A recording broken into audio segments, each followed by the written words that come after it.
John?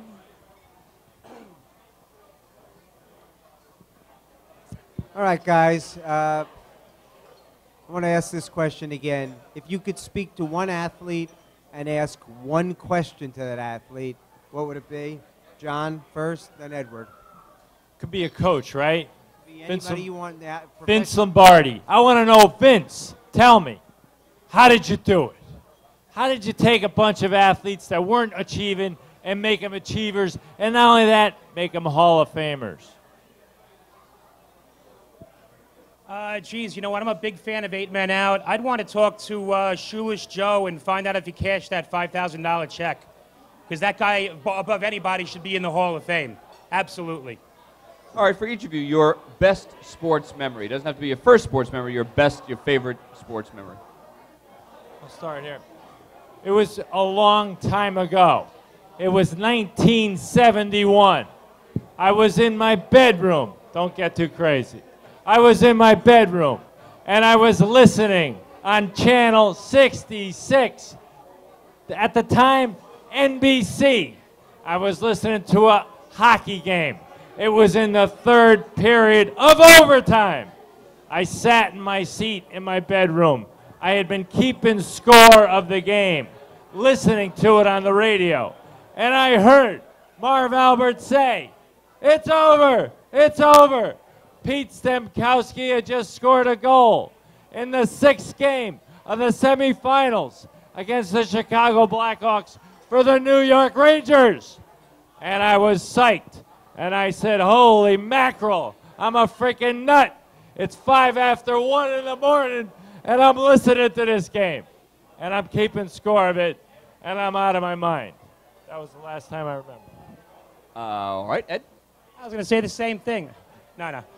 You know what? It's actually a very obscure game. Back in the late 80s, early 90s, Don Mattingly and Mike Stanley were still playing for the Yankees, and it was sock night. All right? They were down in the score. Mike Stanley hit the go-ahead home run. Don Mattingly hit a grand slam. Every sock in the crowd went onto the field. They had to stop the game. Socks were flying everywhere. They won the game, and then right after that, Mike Stanley hit his home run, and they took the lead. The grand slam had tied up the game. It's not my best moment, but I just always remembered it was such an obscure thing. But watching all the socks all over the field, they had to stop the game, have them pick them up. It's kind of cool. All right, let me ask you guys about your favorite sports movies. Each one of you. Edward, you can go first. Yeah, I'll take my favorites. There's a ton of them, but I got to go with 8 Men Out for the reasons I said before. I just think it's a tremendous movie. A lot went on. Bull Durham, probably the best baseball movie ever. If you don't know anything about baseball, you know, and if you don't, that's the way you go. And just as far as fairy tales go, The Natural. Just a tremendous movie. Roy Hobbs. I mean, when I put in my video, I had my Roy Hobbs Knights hat on. Just a great movie, and I'm still waiting for an NFL movie. I haven't seen one yet. Mine, yep. Rudy. Without a doubt, it's Rudy. You know why? Because Rudy had a dream. He's like all of us. We all have a dream. The difference with Rudy, though, was he followed his dream. We saw him pay a price. We saw him do some incredible things, and he never freaking gave up. He kept going at it and going at it. And that's what we all got to do in life. We all got to give it our best shot, right? Yeah. Absolutely. We want to be winners. We want to fight as hard as we can all the time, and that's Rudy. That's my answer. All right. Quite an answer. All right, it's time for the monologue. So, Edward, if you could step aside. John, you've got 2 minutes on the clock. Go for it. Hi, everybody. I'm John Spinato, and I got something to say.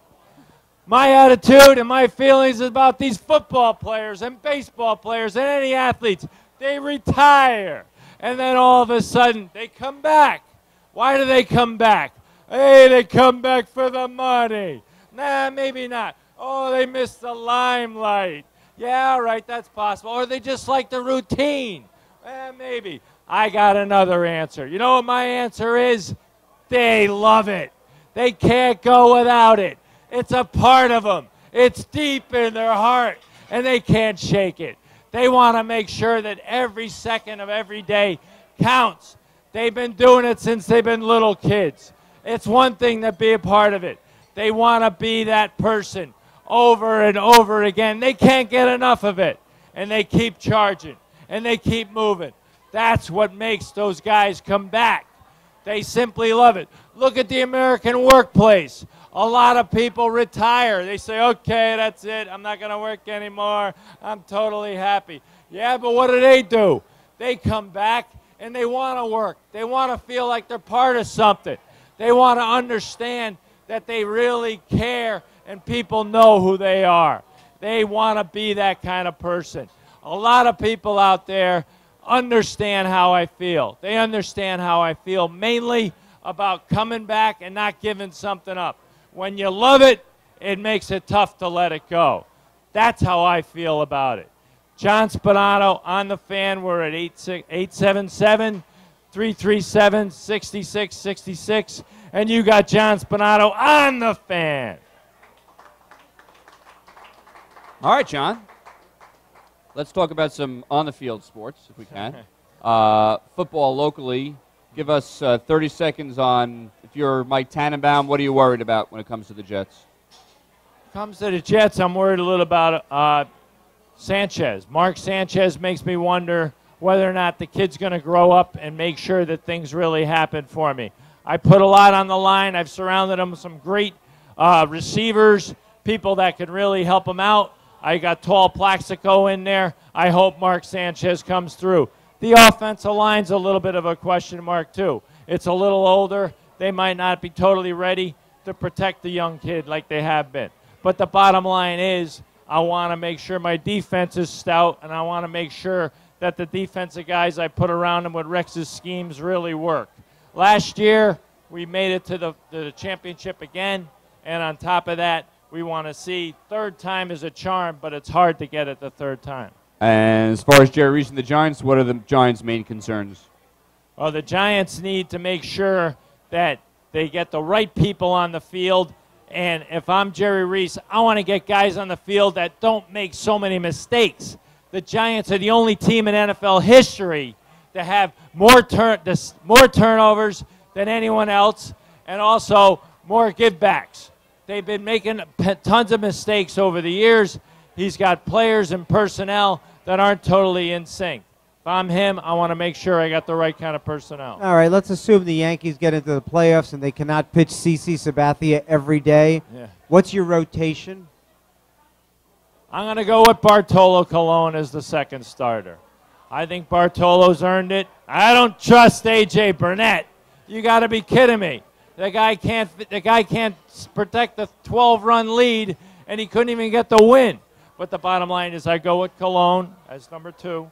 And then number 3, I definitely would have to go with Garcia. He's got the experience, and I'd have to see right now. I'd go with Garcia only because he's got the experience and he's having a decent year.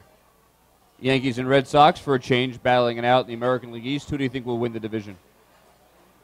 The division's going to come down to a few things. I'd have to say that the Yanks will probably pull it out, though.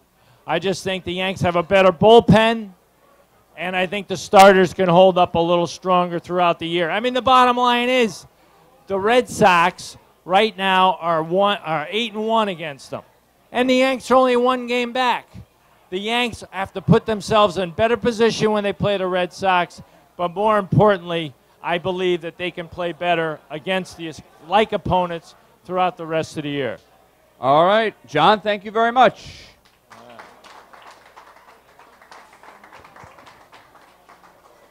Ed, you are on the clock. Eddie Hart, first off, I got to thank my wife for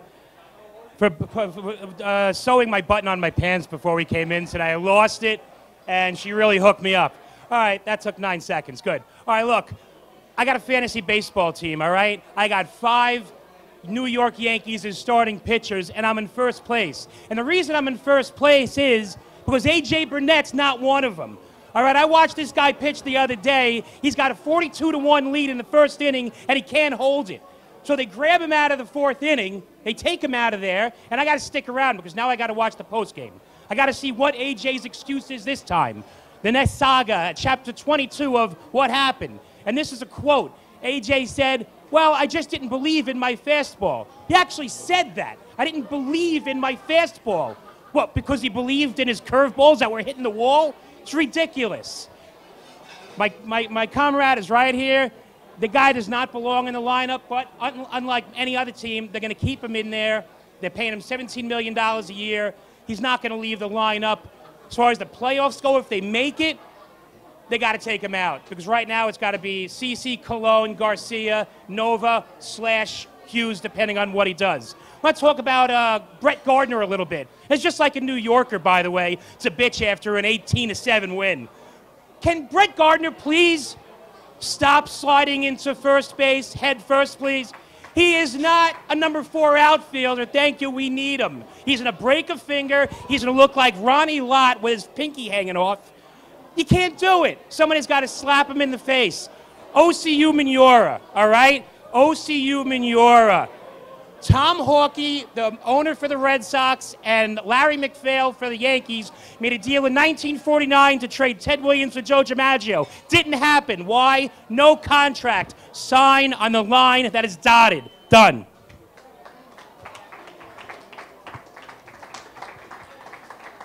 Let's stick with football there. A lot of negativity about the Giants. You mentioned OC. Certainly has been a big topic of conversation. Paint an optimistic picture if you're the Giants.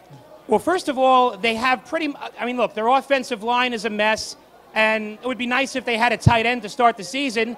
You had Kevin Boss going off to the Raiders today for an interview.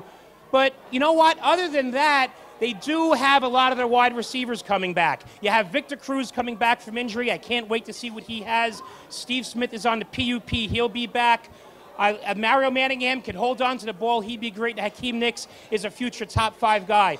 Ahmad Bradshaw, Brandon Jacobs, it's pretty much the usual suspects, which is important in football. You need to have the same guys back year after year.